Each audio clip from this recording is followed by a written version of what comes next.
Kevin here from Epic Gardening. Today we're taking a look at the assembly of the Birdies original 8-in-1 metal raised garden bed. So this one is really unique. It is very much similar to the 6-in-1. I'm just gonna cut this open here.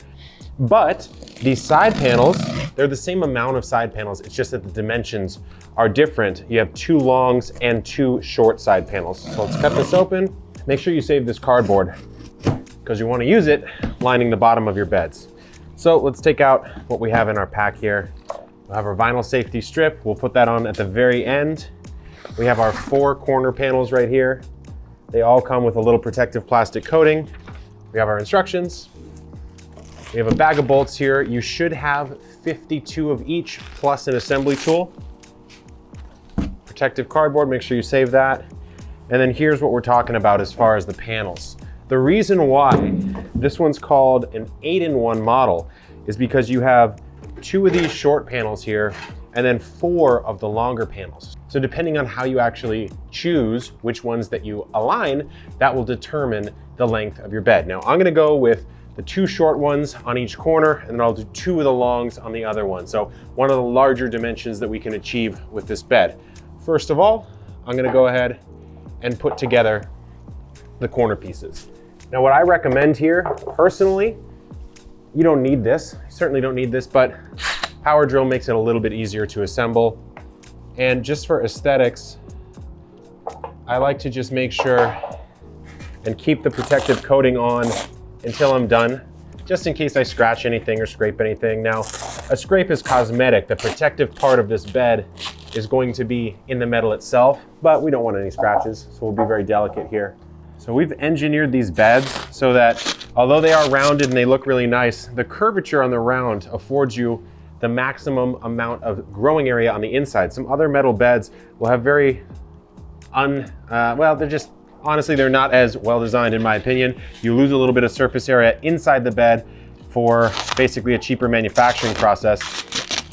Not my style, to each their own. Okay, so what I like to do is I will have the short panels on the inside of the corners here. I'll have the corners overlapping the panels. Aesthetically, I find that it looks a little bit better this way.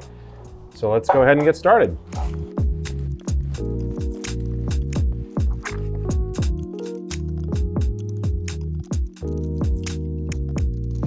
I like to finger tighten the tops and bottoms of the entire frame so I can build the frame first and then make sure that I snug everything together and everything fits nice and evenly.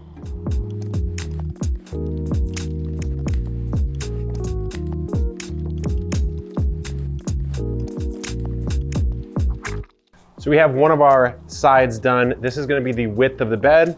Really nice because I can reach in from any angle and I'm looking good. Now, bed's gonna be quite long, which will be really nice. I'm gonna be able to grow a lot of different things in this. I can plant corn. On these shorter beds, I really like to plant my taller crops, my tomatoes, my peas, my beans, my corn, because then generally speaking, I get to work above the bed. You can plant something lower in them, but I personally prefer our taller models for those just because I'm pretty tall. It's easy for me to work in those. This one's done. Let me get the other side going.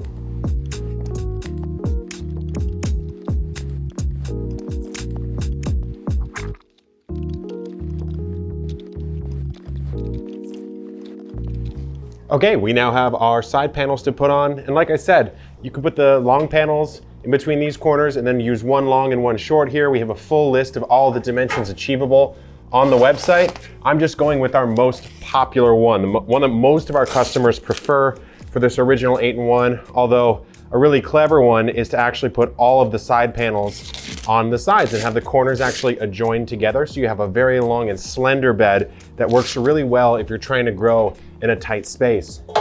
I've got a lot of space here, so I'm gonna take advantage of that by creating a really large and wide bed.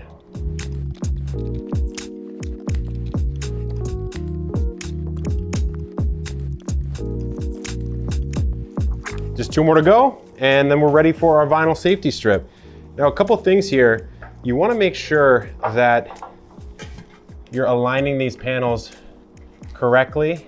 And it's not that hard, but what I like to do is I just like to make sure that the top and bottom are aligned because that will then align all the ones in the middle. And again, they pretty much line up without even trying, but if you want the neatest and tidiest bed, that's what I would prefer to do. So that's what I end up doing, just a little personal preference on my side.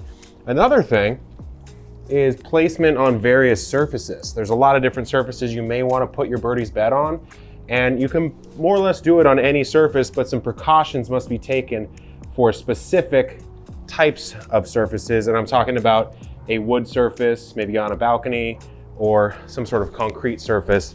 If you're going to use those types of surfaces, you want to make sure that you lay down a specific type of protection. So we have an article that's called Assembling Your Birdies Beds and Placing Them on Various Surfaces.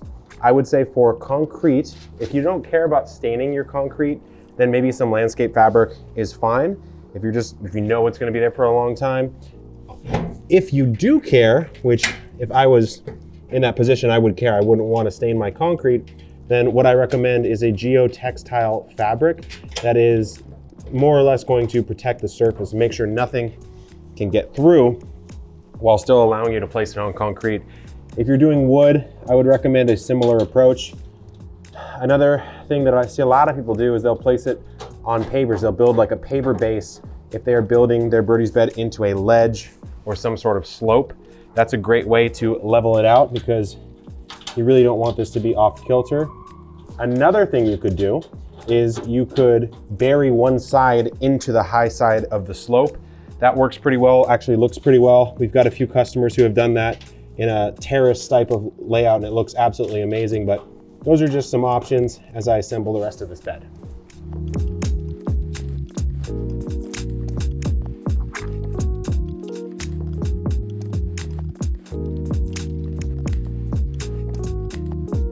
Okay, we've reached the final step. It's just to put on our vinyl safety strip. Now the metal on top is already bent over, so you're not going to run into any issues there. However, it's a nice way to double protect the top of the bed surface, as well as just aesthetically, it's a nice little lining to tidy up the top look of the bed. Now, what you'll notice is we've got a UV rated vinyl safety strip. So it's a little bit more rigid than you might expect. So what I recommend doing when you put this out here is whatever way it's curving, go that way around the bed. So here's the bottom of it. It is curving this way, as in the curve's going like this. So I'm gonna follow that outline. And I'm also going to start it on a flat section. That's going to help prevent it from pulling up over time. So we're just going to very gently wind it over the surface here, taking care on these junction points to get it over really nicely and make sure it's over both just like that, and then move on.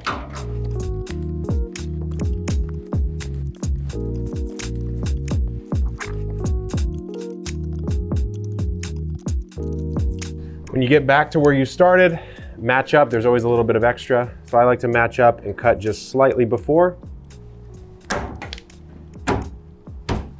And you're ready to go.